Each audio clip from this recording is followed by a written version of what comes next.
Hello everyone, our team would like to propose and define the next 6 SDGs for 2030 until 2045.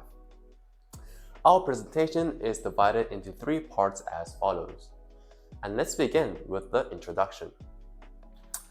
The post-2030 Sustainable Development Goals we propose focus on a combination of sustainable development and degrowth strategies. While sustainable development aims to balance economic growth with social and environmental sustainability, degrowth recognizes the limits to growth and advocates for a planned reduction of energy and resource use to operate within planetary boundaries. Our goals prioritize the urgency of addressing climate change and ecosystem degradation, while also emphasizing the need for a just transition towards a more equitable and resilient society. Let's dive into the 6 goals we've developed. The first goal focuses on strengthening the climate change response. Our current state is facing low renewable energy use, rising emissions, and insufficient adaptation support. Therefore, the targets include increasing the share of renewable energy, reducing carbon emissions through carbon taxes, and supporting climate adaptation in vulnerable regions. This goal involves disciplines such as environmental science, economics, and sociology. A significant approach is the EU's emission trading system, which shows how market mechanisms can drive emission reductions. Achieving this goal would mean reducing carbon emissions and increasing renewable energy sources will significantly mitigate climate change impacts, improve climate resilience in vulnerable communities, and result in long-term savings from reduced climate-related damages. The second goal aims to establish a circular economy system.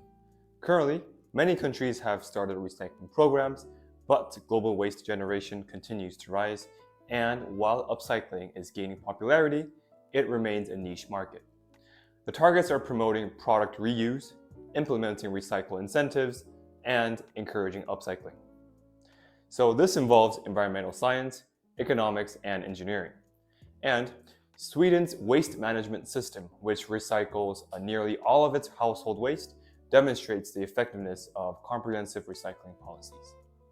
So transitioning to a circular economy would reduce resource extraction, create jobs in recycling and upcycling industries, and lead to significant savings from reduced raw material consumption.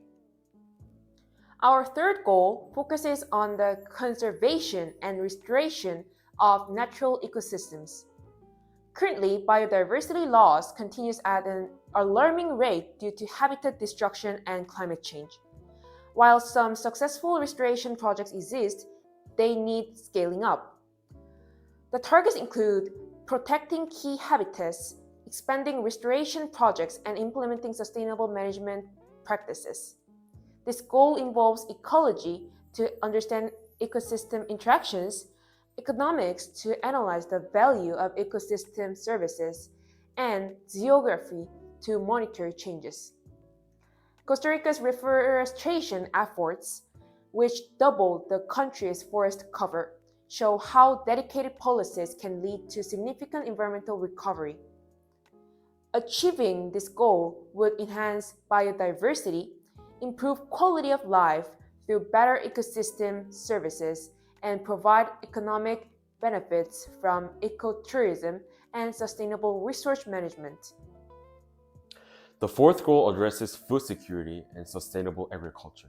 Global food security is currently challenged by climate change, with small-scale farmers particularly vulnerable. Significant food loss and waste occur throughout the supply chain, especially in developing countries. The targets include developing climate-smart agricultural technologies, improving productivity for small-scale farmers, and reducing food loss and waste. This goal involves agronomy to study crop production and soil management, economics to analyze market access and financial impacts, and environmental science to examine agriculture's effects on ecosystem and climate. The European Union Farm to Fork strategy amplifies an integrated approach that connects production, distribution, and consumption to address food security effectively. By achieving this goal, we can reduce the agricultural footprint and waste, enhance livelihoods for small scale farmers, and improve efficiency and profitability in food production. Our fifth goal focuses on creating inclusive and resilient local communities. In our current state, vulnerable communities lack essential services and face high disaster and disease risks. Therefore, the targets include ensuring basic quality of life for vulnerable populations, developing community-led development plans, and strengthening community resilience to risks like natural disasters and diseases. This goal involves sociology, public health, and environmental science. The Red Cross's Building Resilient Communities initiative demonstrates how empowering communities to lead their own development enhances resilience and sustainability. Achieving this goal would improve quality of life, reduce inequality, enhance preparedness for environmental shocks, and increase economic opportunities and stability in communities. The sixth and final goal emphasizes global partnership and governance. In our current state, international cooperation is essential for the SDGs, but challenges remain in aligning global efforts. Also, participatory governance is increasing but needs further integration. As a result, the targets include strengthening international cooperation for implementing the SDGs, promoting inclusive governance involving civil society and businesses, and establishing data-driven decision-making and monitoring system. This goal involves political science, economics, and data science.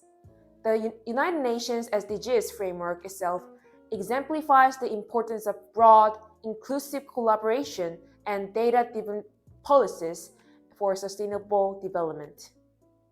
By achieving this goal, we can enhance global solidarity, coordinate efforts to address environmental challenges, and ensure efficient resource allocation and economic stability through shared goals. So, these 6 goals are interconnected with progress in one supporting the others. Recognizing these interconnections allows for comprehensive strategies that leverage synergies for more effective solutions. Effective governance is also critical, requiring accurate measurement and monitoring using scientific data, clear accountability at each level, and regular evaluation and transparent communication to keep all stakeholders informed and involved. By working together towards these ambitious goals, we can create a more sustainable, equitable, and resilient world for current and future generations. Now, let's discuss some of the strategies to achieve these goals. For Goal 2, establishing a circular economy system in local levels, they can launch community-based recycling and upcycling initiatives. This can engage local communities, reduce waste, and create jobs through local recycling centers. In national levels, implement nationwide waste reduction laws and incentives. This way, governments can regulate recycling standards and provide tax incentives for sustainable practices. Sweden's approach to nearly zero household waste is a great model. In international levels, by collaborating on global recycling standards and waste management technologies, international cooperation can harmonize recycling practices and share technological advancements. Secondly, for Goal 4, food security and sustainable agriculture. In local level, implement community-supported agriculture (CSA) programs. CSAs connect farmers directly with consumers, promoting local food production and reducing food miles. In the national level, develop national policies promoting smart agriculture. Governments can fund research and development of agricultural technologies that increase resilience to climate change and support small-scale farmers. And in the international level, support global initiatives like the Food and Agricultural Organization's FAO efforts to reduce food loss. International collaborations can provide funding, technology, and knowledge sharing to improve agricultural systems. And for Goal 5, inclusive and resilient local communities. In the local level, foster local development committees and participatory planning. Involving community members in planning ensures that initiatives meet local needs and build capacity. In the national level, allocate national funding for community resilience projects. Governments should support projects that enhance community resilience to natural disasters and other risks. And in the international level, collaborate on international aid programs focused on local community development. Organizations like the UNDP can facilitate partnerships to share best practices and support community led initiatives. Achieving these goals will not only address specific issues but also create synergies that enhance overall sustainability. For instance, establishing a circular economy can reduce environmental impacts and create economic opportunities, while strengthening climate change responses can improve social resilience and reduce economic costs. To ensure success, we must employ effective governance, measure and monitor progress using scientific data, establishing accountability, and maintain transparent communication across all levels of governance. So, thank you for your attention. We hope you share our enthusiasm and commitment to achieving these goals for a sustainable future. Let's create a sustainable, equitable, and resilient world for all generations. Thank you for listening.